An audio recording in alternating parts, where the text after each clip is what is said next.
Divorcee মেয়েকে বিয়ে করা কোনো পাপ নয়। এমন কাউকে বিয়ে করা অনেক ভাগ্যের ব্যাপার। এদের কেউ ভালোবাসতে বা বিয়ে করতে চায় না কেন জানেন?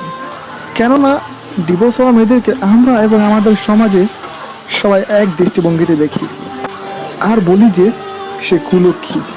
কিন্তু তাকে কি বিয়ে করা যাবে না? সে কি সংসার জীবনটা বোঝে না? তার ছেলে বা মেয়ে আছে বলে তাকে বিয়ে করা যাবে না?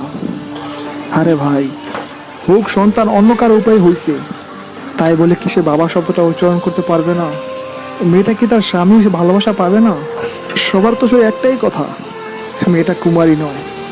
আজব কথা, কুমারী হওয়াটা কি খুবই প্রয়োজন? সে কি আপনাকে অন্য মেয়ের মতো সুখে রাখতে পারবে না? যারা কষ্ট পায়, আমার মনে হয় তাদের মতো সুখে আপনাকে কেউ রাখতে পারবে না। তারা অভিশাপ নয়, তাদের আমার মতো ভালোবাসা পাওয়ার ইচ্ছে আছে। আমাদের প্রয়োজন কুমারিত্ব না খুঁজে ভালোবাসা খোঁজা।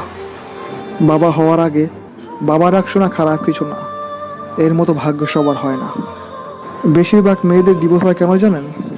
বিয়ে হওয়ার পর বিভিন্ন কারণে শ্বশুর বাড়ির লোকেরা মেয়েটিকে পছন্দ করে না, ছেলে বাচ্চার জন্য চাপ দেয়,